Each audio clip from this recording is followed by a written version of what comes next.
BJP MLA Raja Singh పై నమోదైన criminal కేసులపై చట్టపరమైన చర్యలు తీసుకోవాలని తెలంగాణ ప్రభుత్వం నిర్ణయించింది. ఈ మేరకు తెలంగాణ న్యాయశాఖ ఉత్తర్వులు జారీ చేసింది. 2013 సెప్టెంబర్ 29న హైదరాబాద్ షైనాయత్ గంజ్లో విశాల గోరక్ష సనాతన ధర్మ సభలో రాజా సింగ్ రెచ్చగొట్టే వ్యాఖ్యలు చేశారని కేసు నమోదైంది. ఈ కేసుతో పాటు ఇతర క్రిమినల్ కేసులు పెండింగ్లో ఉన్నందున ఆయనపై చట్టపరమైన చర్యలు తీసుకోవాలని న్యాయశాఖను కోరారు హైదరాబాద్ పోలీస్ కమిషనర్ మహేందర్ రెడ్డి. దీంతో న్యాయశాఖ ఎమ్మెల్యేపై చట్టపరంగా చర్యలు తీసుకునేందుకు అంగీకరించింది. తన పొలిటికల్ కెరీర్ను దెబ్బతీసేందుకు కుట్ర పన్నారని ఆరోపిస్తున్నారు రాజా సింగ్. గోరక్ష కోసం తన పోరాటం కొనసాగుతుందని అంటున్న రాజా సింగ్తో మా ప్రతినిధి Haseena face to face. MLA Raja Singh 2013లో వ్యాఖ్యలపై చట్టపరమైన చర్యలు తీసుకోవాలని తెలంగాణ ప్రభుత్వం నిర్ణయించింది. అయితే దీనిపైన రాజా సింగ్ ఏమంటారో మనం అడిగి తెలుసుకుందాం. ఈ కేసు 2013 కేసు, అసలు దాని కేసు వివరాలు 2013లో అప్పుడు కాంగ్రెస్ ప్రభుత్వం ఉండే. కాంగ్రెస్ వాళ్ళు ఆ సమయంలో ఓపెన్గా ఆవులని అప్పుడు కోయిపించినారు వాళ్ళు కడుగోలతోని. ఆ సమయంలో మేము ఒక బేగం బజార్లో సనాతన్ ధర్మ సభ అని ఒక గ్రౌండ్ ఉంది చిన్నది. అక్కడ మేము ఒక సభ పెట్టి గౌరక్షణ ఏ విధంగా చేయాలి రూల్స్ ప్రకారం సుప్రీంకోర్టు చట్టం ఉంది, కానీ అప్పుడు కాంగ్రెస్ గవర్నమెంట్ దానికి సరిగ్గా పాలిస్తలేదు. దానికి మనం ఏ విధంగా ముందుకెళ్ళాలి దాని గురించి మేము అక్కడ సభ పెట్టినాం, గౌరక్షణ ఏ విధంగా చేయాలని.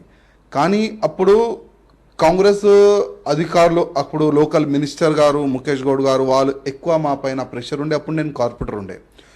ఈ చిన్న ఒక పిల్లగాడు చాలా ఎరుగుతుండు, ఈయనకు ఏ విధంగా ఈయనకి ఒత్తాలని అప్పుడు కాంగ్రెస్ మినిస్టర్ ముఖేష్ గౌడ్ గారు లోకల్ పోలీస్ స్టేషన్ షెనాజ్గంజ్ పోలీస్ స్టేషన్లో ఏసీపీ కానీ డీసీపీ కానీ వాళ్ళకి చెప్పిపించి నా పైన అసలు కేసే కాదు, ఎందుకంటే మేము లీగల్గా మాట్లాడినాం. సుప్రీంకోర్టు ఆల్రెడీ ఈ కౌ స్లాటింగ్ బ్యాన్ చేసింది, దానికి యాక్ట్ ఉంది. యాక్ట్ ప్రకారం దానికి గవర్నమెంట్ కానీ పోలీసు వాళ్ళు దానికి రక్షించాలి, ఈ విధంగా ఒక యాక్ట్ ఉంది. దాని గురించే మేము మాట్లాడినాం. కానీ కావాలని నా పైన అప్పుడు కేసు చేసినారు. కానీ నాకు ఇప్పుడు తెలుస్తుంది, ఇప్పుడు ఆంధ్రజ్యోతి పేపర్లో వచ్చిన తర్వాత నాకు తెలుస్తుంది 2013లో మనం గౌరక్షణ గురించి మాట్లాడే అప్పుడు మా పైన ఎఫ్ఐఆర్ అయింది. కానీ ఇప్పుడు మాకు కేసు బుక్ అయిందని తెలుస్తుంది. ఇప్పుడు మీడియాలో వచ్చింది, ప్రింట్ మీడియాలో వచ్చిందని ఇప్పుడు మాకు తెలుస్తుంది. కానీ ఇప్పుడు దానికి మేము ఇప్పుడే పోలీస్ స్టేషన్ మాట్లాడి మా లీగల్ అడ్వకేట్తో కూడా మేము మాట్లాడి 143A ఏం కేసు ఉంది మా అడ్వకేట్తో మాట్లాడి దీనికి ఏం చేయాలి మళ్ళీ ముందుగా మేము ప్లాన్ చేస్తాం. సో రీసెంట్గా కూడా మరో కేసు మీ పైన బుక్ అయింది. లాస్ట్ టైం మీరు రామ్ మందిర్ నిర్మాణానికి సంబంధించి మాట్లాడారు. ఇప్పుడు గౌరక్షణ కానీ అయోధ్యలో రామ మందిరం కానీ అది నా లక్ష్యం. ఎందుకంటే మొత్తం భారతదేశంలో గౌరక్షణ గురించి ఒక మంచి చట్టం రావాలని నా కోరిక. అయోధ్యలో మంచి పెద్ద గుడి కట్టాలని అది కూడా మా లక్ష్యం. ఇప్పుడు నరేంద్ర మోదీ గారు కూడా మరీ చెప్తున్నారు, కొంతమంది గౌరక్షణ పేరు పైన దాడులు చేస్తున్నారు, అది కావద్దు.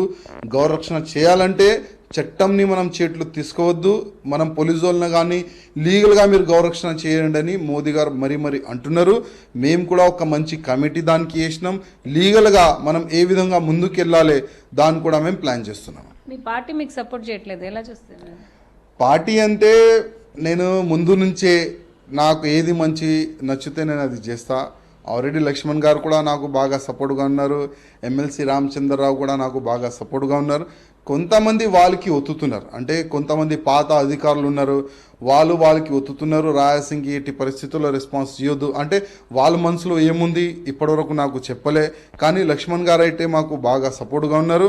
ముందు కూడా వాళ్ళు మాకు బాగా సపోర్ట్గా ఉంటారని నాకు నమ్మకం. కేసు ఇది కొత్తది కాదు. గౌరక్షణ సచ్చే వరకు నేను గౌరక్షణ చేస్తా.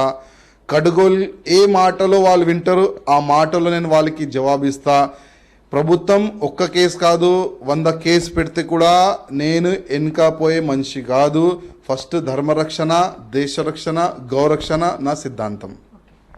ఒక్క కేసు కాదు 100 కేసులు పెట్టినా కూడా నేను వెనక్కి తగ్గనని ఎమ్మెల్యే రాజా సింగ్ అంటున్నారు. కెమెరా పర్సన్ సురేష్తో హసీనా, TV9 హైదరాబాద్.